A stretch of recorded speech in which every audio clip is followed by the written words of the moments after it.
Hola, ¿qué tal? ¿Cómo están?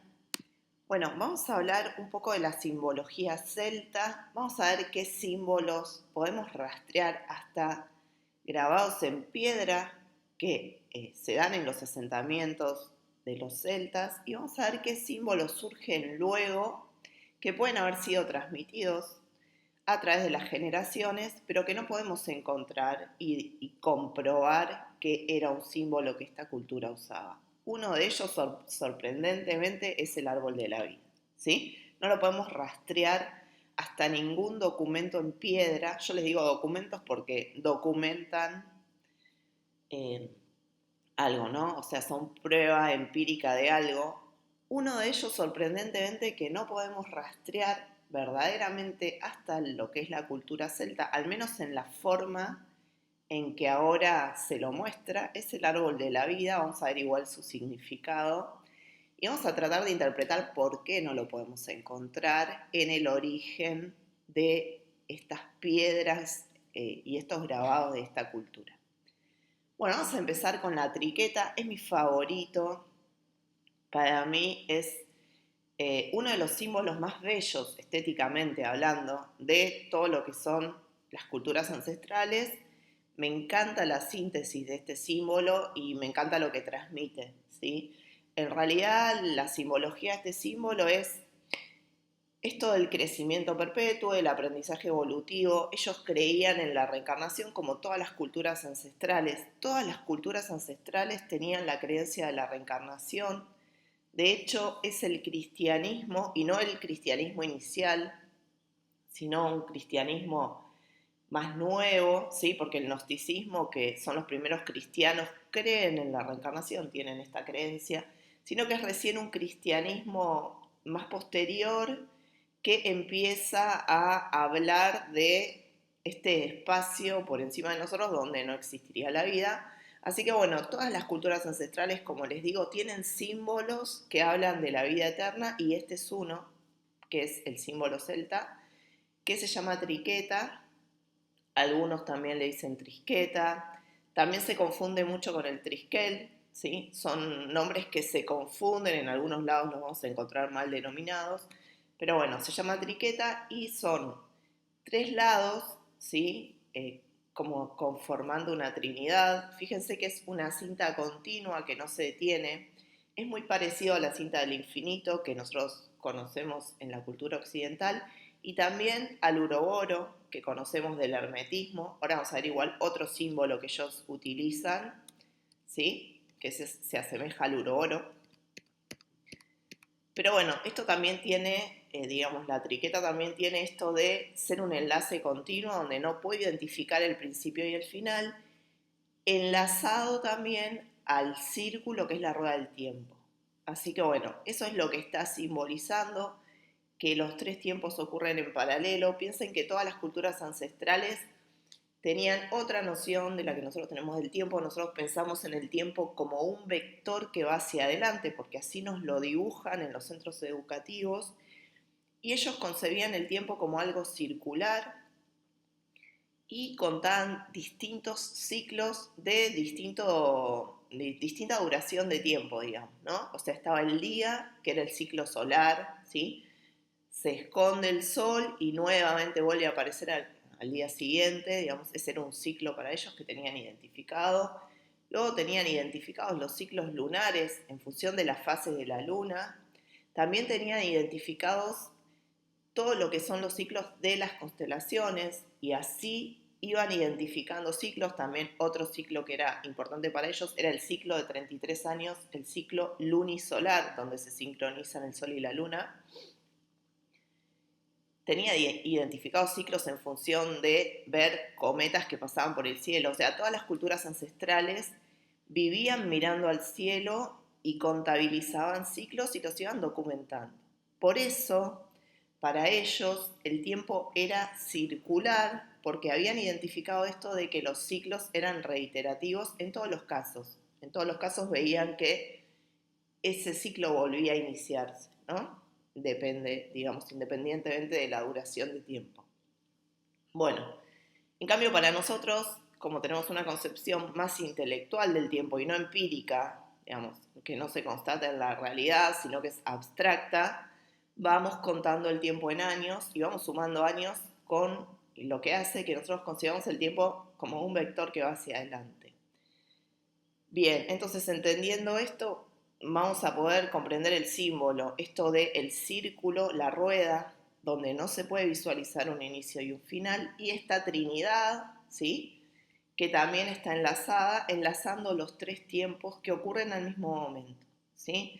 Ellos comprendían que algo había ocurrido antes, como un pasado, y que algo iba a ocurrir diferente en un futuro, pero como les digo, no lo concebían como un vector que va hacia adelante.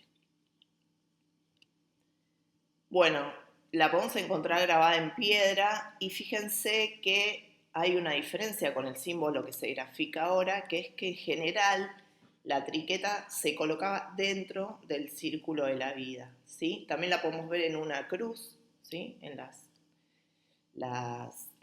los extremos de la cruz, pero esta cruz, que sabemos que para todas las culturas ancestrales simboliza la tierra, los 4 puntos cardinales, fíjense que está enlazada también a una especie de círculo, que es más bien cuadrado, pero solo porque está conteniendo a la cruz, digamos, que podría ser el círculo de la vida. De hecho, yo lo interpreto así, ¿no? Otra cosa que podemos ver son los soles, ¿sí? El sol en el centro de la tierra, los soles en el círculo de la vida. Bueno, después está el triskel o triskelion, que es esta especie de rueda de 3 espirales que da la sensación de que tiene movimiento. Está bueno en ese sentido, que causa como un efecto óptico este símbolo, que es como el símbolo supremo de los druidas, es el que más utilizaban, y también va a simbolizar algo muy, muy parecido a la triqueta. Va a hablar del crecimiento y el aprendizaje perpetuo. Ese era, digamos, como una de las leyes espirituales más importantes de ellos. Por eso lo llevan a varios símbolos, este concepto, ¿sí?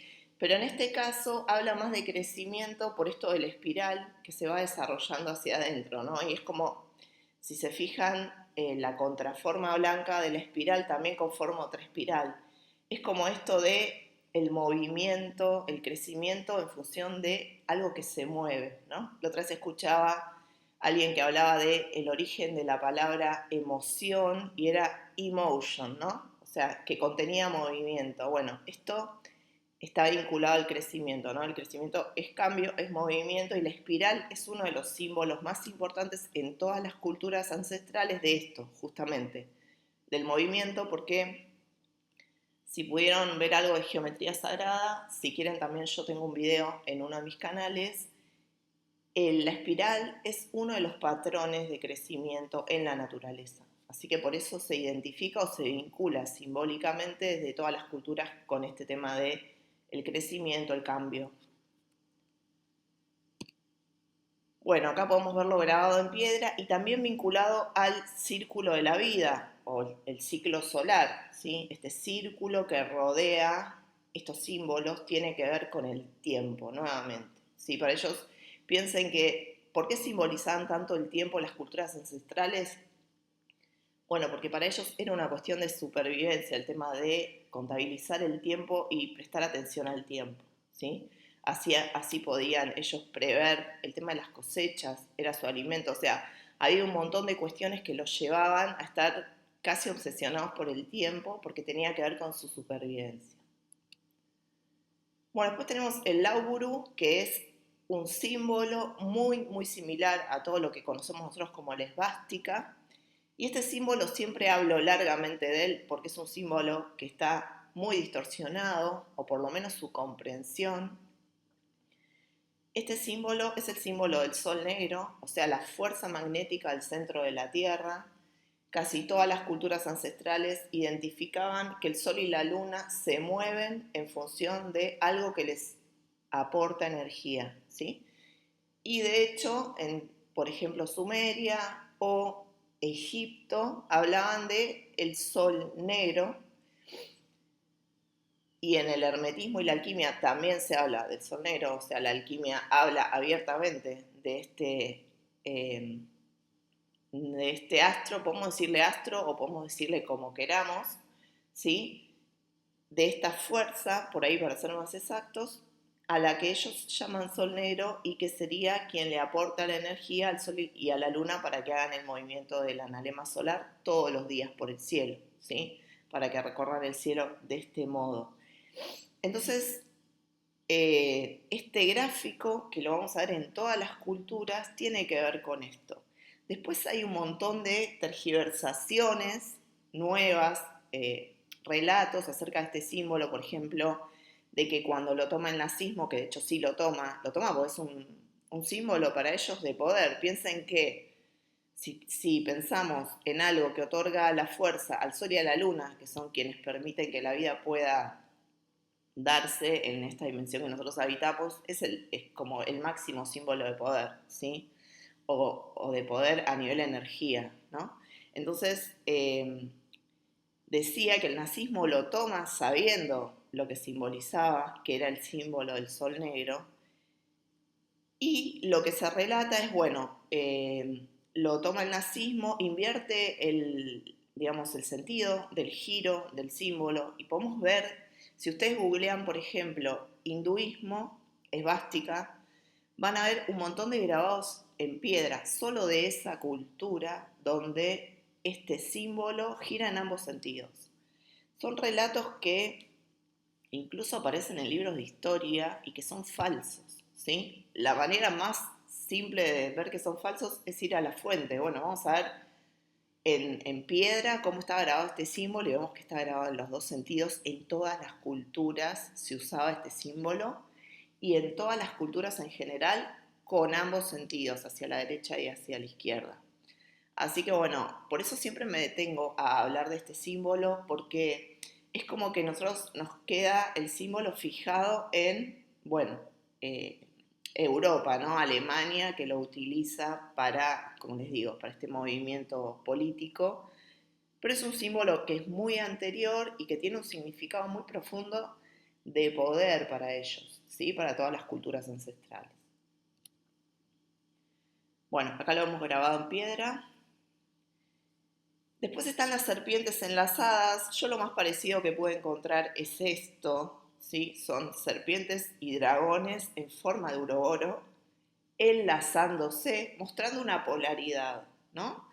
Que ahora se grafica de este modo. Por eso les decía que quizás esta mixturación de culturas o esta hibridación que se está dando hace que los símbolos empiecen a ser modificados en su forma. De hecho, este símbolo, fíjense que lo están graficando en blanco y negro, mostrando la polaridad y mostrando el analema solar y lunar en la forma del 8 del cuerpo de la serpiente y el ciclo en el círculo que lo contiene, ¿no? Es muy claro gráficamente que lo que se está mostrando acá es la polaridad solar y lunar, magnética y eléctrica, femenina y masculina, en estas dos serpientes que se están enlazando en este círculo. Pero como les decía, esta es o sería la verdadera configuración, donde me está hablando quizás de polaridad, ¿sí? Así que podría llevarse a esto en una versión más moderna, porque simbólicamente sería lo mismo. Hay símbolos muy parecidos en otras culturas, como ser, por ejemplo, el Xinjiang, ¿sí? En China, o Hunapku en todo lo que es la América precolombina. Así que si bien este mismo símbolo exacto no existe en otras culturas ancestrales, sí existen símbolos similares que simbolizan lo mismo y que formalmente podrían vincularse con este, ¿sí? Bueno, entonces, una de las serpientes está simbolizando el ciclo lunar, la otra el ciclo solar, una el magnetismo, la otra la electricidad, una lo femenino, otra lo masculino. Bueno, bien, es la polaridad de la tercera dimensión. Bueno, y el árbol de la vida no pude rastrearlo en ningún asentamiento celta. Probablemente era un símbolo que ellos utilizaban, no sé si conformado de este modo, que es el modo visual que nosotros ahora tenemos vinculado a la cultura. Sí hay un montón de árboles de la vida, lo he contado en un montón de videos, tenemos el nopal para todo lo que es Mesoamérica, tenemos la palmera para todo lo que es Egipto, Nubia, tenemos otro tipo de árboles frutales para todo lo que es Europa y el cristianismo, y tenemos este árbol que es el árbol celta, donde sus ramas tienen una extensión tan larga como sus raíces y que la toma la alquimia y el hermetismo para simbolizar el principio espiritual de correspondencia, ¿sí? Como es arriba es abajo, como es adentro es afuera. Cuando hablo de adentro hablo de bajo tierra, lo oculto, lo subterráneo, lo que subyace, digamos. Así que bueno, eso es lo que simboliza ahora este árbol, por más de que en general no llega al, digamos, a ver, a las masas este simbolismo de qué es lo que verdaderamente simboliza el árbol de la vida, sino que vinculan las raíces con los orígenes y las ramas con los frutos, con las nuevas generaciones, pero en verdad el verdadero simbolismo hermético del árbol de la vida es este que yo les comento, ¿sí?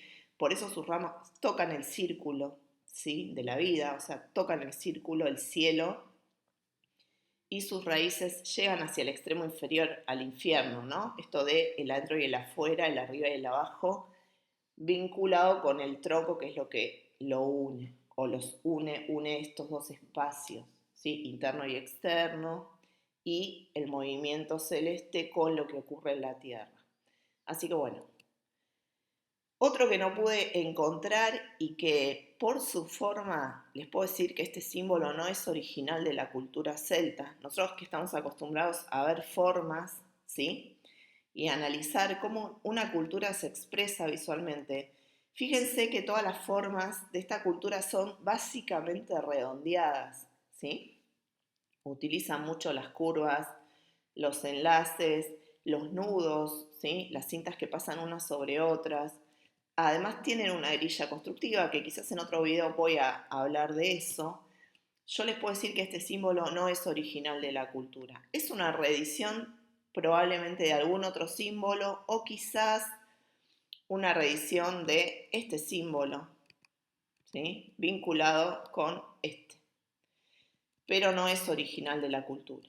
Así que bueno, se llama Valknut, supuestamente simboliza el poder de Odín para infundir valor en los guerreros que van a batalla, se le dice la marca de los valientes, el nudo de la muerte, bueno, porque en la cultura celta son casi todos nudos, esto de enlazar las cintas de los uroboros, ¿sí? De las cintas que no tienen ni principio ni final, pero este símbolo desde ya les digo que por lo menos está desvirtuado, ¿sí? Ellos no usaban formas tan duras y rectas como esto de los tres triángulos. Así que este símbolo es posterior, ¿sí? Y no es perteneciente a la cultura original. Bueno, luego tenemos la cruz celta, que como todas las cruces simboliza la tierra. Tenemos las dos conformaciones, la cruz con la forma de la cruz cristiana, con uno de los lados hacia abajo más largo, el sol en el centro, el disco solar por detrás, ¿sí? El círculo de la vida, y tenemos la cruz patada acá abajo a la derecha, que es la cruz que utilizan los templarios, que también simboliza básicamente lo mismo.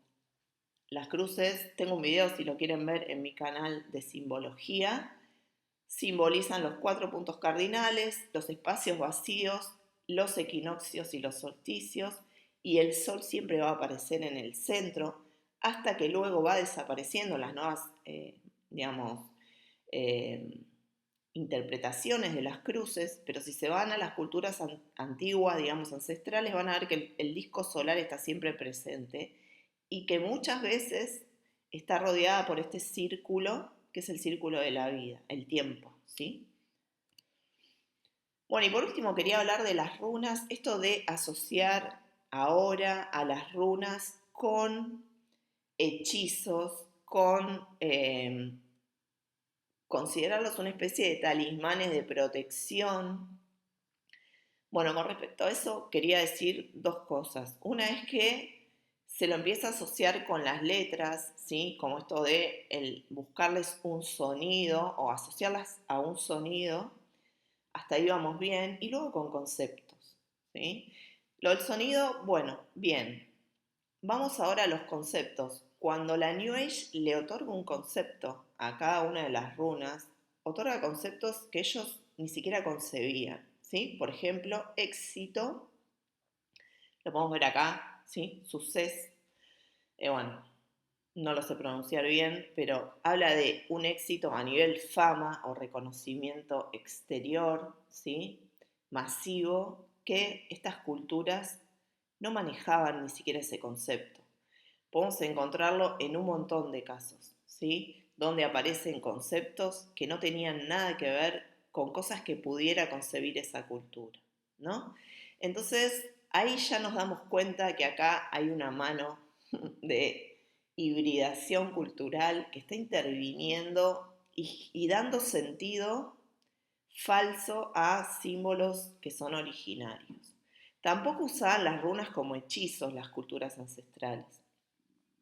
Si bien tenían pensamiento mágico todas las culturas ancestrales, no hacían hechizos, hacían ritos, rituales como ahora hacen todas las religiones actuales. Ellos tenían sus propios rituales, con lo cual no podemos decir que son hechizos, sino tendríamos que pensar que cuando vamos a la iglesia, todos los rituales que se hacen son hechizos también, ¿sí? Es lo mismo, es el mismo concepto. Esto de vincular a culturas ancestrales con la magia negra, con el tema de hechizar, como si el hechizo fuera posible de hacer por alguien que no tiene poder personal, ¿no? Entonces, bueno, ahí ya llegamos a una distorsión de que si yo me escribo o escribo una runa, va a generar en mi destino una situación que yo estoy previendo. Es totalmente ridículo, ¿sí? Así que bueno, el símbolo está, existe, tenía un significado para ellos, pero no tenía la función de hechizar nada. Era otro más de los símbolos que ellos utilizaban para transmitir conceptos, para explicar cosas. Así que hay que dejar quizás de darle valor a todos estos, eh, digamos, a todas estas corrientes que imponen el pensamiento mágico de poder hechizar la realidad, ¿sí? La realidad tiene un orden y hay un sentido a la realidad que nosotros no podemos interferir, digamos, con escribir una runa, ¿sí? Es algo altamente ridículo. Así que bueno, les quería dejar ese pensamiento porque lo veo como muy extendido ya, esto del pensamiento mágico, sobre todo con los símbolos, de que si me dibujo símbolos voy a conseguir un efecto en la realidad de fuera. No, lo más que puedo conseguir cuando me dibujo un símbolo o me lo tatúo o lo que sea es pensar en el sentido de ese símbolo e internalizarlo como concepto en mí, pero no más que eso, no hay una magia o un hechizo en el usar símbolos, ¿sí? Así que bueno, espero que les haya gustado. Si quieren dejarme comentarios acerca de esto, me interesa saber su opinión. Mucha gente inició cursos de simbología conmigo porque buscaban esto del efecto mágico del símbolo y rápidamente se dieron cuenta que no existe, ¿no? Que el símbolo sí tiene un sentido, es algo que nos pregna a nivel inconsciente, es como un lenguaje universal, es súper interesante en ese aspecto, pero no para hacer magia, no para generar una realidad a partir de dibujar símbolos, ¿no? Que es como un pensamiento muy infantil. Bueno, les dejo un abrazo. Si quieren comentarme algo, los leo. Nos vemos en otro video.